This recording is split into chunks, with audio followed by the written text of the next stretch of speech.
শুভ স্বাধীনতা দিবস। অনেকে বলছে এটা ৭৭তম স্বাধীনতা দিবস, আবার অনেকে বলছে এটা ৭৮তম স্বাধীনতা দিবস। যততমই স্বাধীনতা দিবস হোক, সত্যিই কি আমরা স্বাধীন?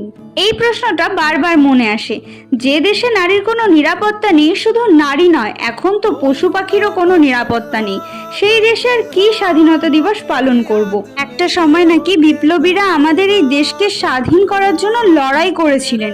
এটাও ভাবতে খুব অবাক লাগে। স্বাধীনতা দিবসের দিন স্বাধীনতা স্লোগান দিতে গিয়েও নাকি পার্টিগত স্লোগান দিয়ে দেয়। এই দেশে আর কি বা হতে পারে? যাই হোক, স্কুল কলেজের রিচুয়ালস এর কারণে আমাদের কলেজে আজকে 15ই আগস্টটা ছোট্ট করে সেলিব্রেট করা হয়েছে, মানে শুধু ফ্ল্যাগটুকুই তোলা হয়েছে, সেই জন্য কলেজে যেতে হয়েছিল। আর এই হলো আমাদের অসাধারণ টিফিন। পতাকা তোলার পরে বিধ্বস্ত অবস্থায় একটু রেস্ট নিয়ে ফটো তুলে আড্ডা মেরে বাড়ি চলে এলাম। আজকের মতো এতটুকুই, দেখা হচ্ছে নেক্সট কোনো ভিডিওতে। বাই। তোমরা লাইক কমেন্ট কিছুই করছো না, করে দিও। টাটা।